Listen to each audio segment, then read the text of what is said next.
ప్రభునందు నాకు అత్యంత ప్రియమైనటువంటి వారులారా, మన ప్రభువును రక్షకుడైనటువంటి యేసుక్రీస్తు వారి యొక్క శుభనామములో మీ అందరికీ నా హృదయపూర్వకమైన శుభములు వందనములు తెలియజేస్తున్నాను.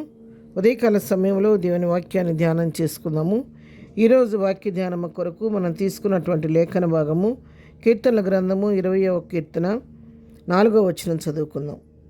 నీ కోరికను సిద్ధింపచేసి నీ ఆలోచన యావత్తును సఫలపరచును గాక. ఆమేన్. ఈ వాక్య భాగాన్ని మనం గమనించినట్లయితే భక్తుడైన దావీదు రాసినటువంటి కీర్తన, నీ కోరికను సిద్ధింపచేసి నీ ఆలోచన యావత్తును సఫలపరచును గాక అని సెలవిస్తూ ఉన్నాడు. పై భాగం అంతటా కూడా ప్రభుని గురించి, ఔన్నత్యాన్ని గురించి, నమ్మకత్వాన్ని గురించి, ప్రభు తన బిడ్డలను ఏ విధముగా మరి నిత్యము జ్ఞాపకం చేసుకొని వారి పరిస్థితుల్లో వారికి తోడుగా ఉంటారు అనే విషయాల గురించి ఈ కీర్తన మరి భక్తుడు రాయడం జరిగింది. ఆపత్కాలం అందు యెహోవా నీకు ఉత్తరమిచ్చును గాక, యాకోబు దేవుని నామమును ఉద్ధరించును గాక అని చెప్తూ మరి ఈ మాట ఇక్కడ చెప్తున్నాడు. నీ కోరికను కూడా సిద్ధింప చేస్తాడు ఆయన.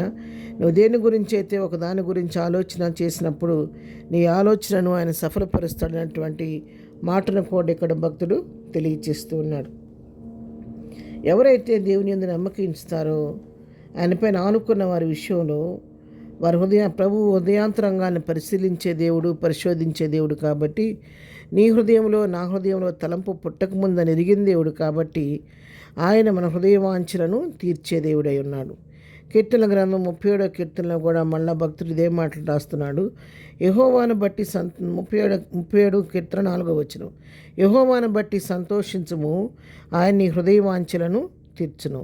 మన యెహోవాను బట్టి సంతోషించే వారిగా ఉంటే ఆయన మనతో కూడా ఉండి మన అంతరంగాన్ని పరిశీలించే దేవుడు, మన హృదయవాంఛలను తీర్చే దేవుడుగా ఉన్నాడు. ఆయన తన నమ్మిన బిడ్డలను ఎప్పుడు కూడా విడిచిపెట్టే దేవుడు కాదు కాబట్టి తన బిడ్డల పక్షంగా ఆయన నిత్యము మేలు చేటకు త్వరపడే దేవుడు కాబట్టి మన హృదయవాంఛలను తీర్చే దేవుడై ఉన్నాడు.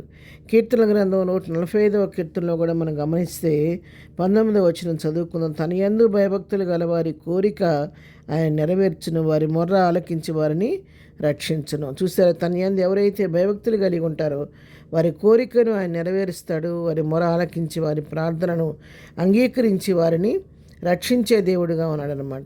ఎందుకంటే మరి దేవుడు తన బిడ్డల విషయంలో ఎంతో శ్రద్ధ వహించే దేవుడు, నిత్యము వారితో కూడా ఉండి వారికి ముందుగా ఉండి వారికి తోడుగా ఉండి నడిపించే దేవుడు కాబట్టి ఆయన వారి యొక్క హృదయ వాంఛలు తీర్చే దేవుడు. కీర్తన 11:23లో కూడా నీతిమంతుల కోరిక ఉత్తమమైనది, భక్తిహీనుల ఆశ అహంకారయుక్తమైనదని చెప్పాను.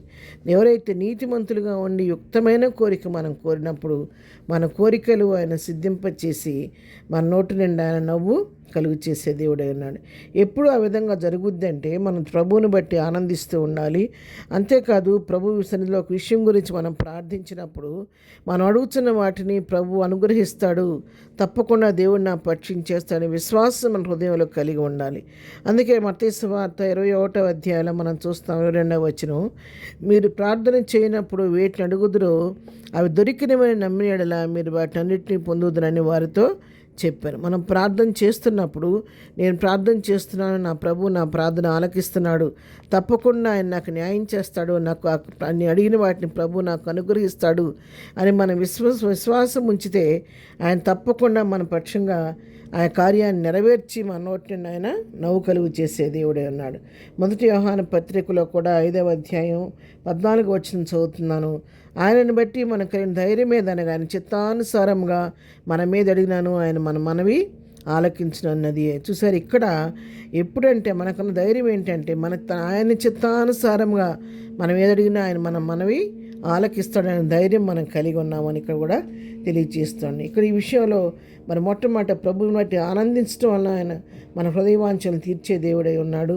ఆయన చేస్తాడని నమ్మినప్పుడు మన పట్ల కార్యం చేసే దేవుడై ఉన్నాడు.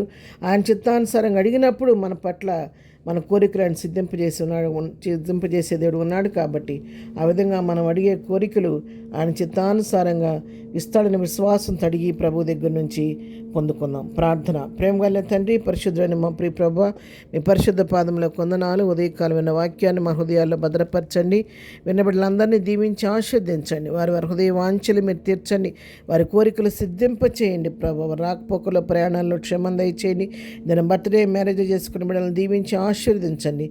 ప్రతి వారి అక్కర్లు మీ నామలో తీర్చమని యేసు నామములో ప్రార్థించుడి కొంచెం తండ్రి. ఆమెన్. ప్రభు కృప సదాకాలము మనందరికీ తోడయుండి నడిపించును గాక. ఆమెన్.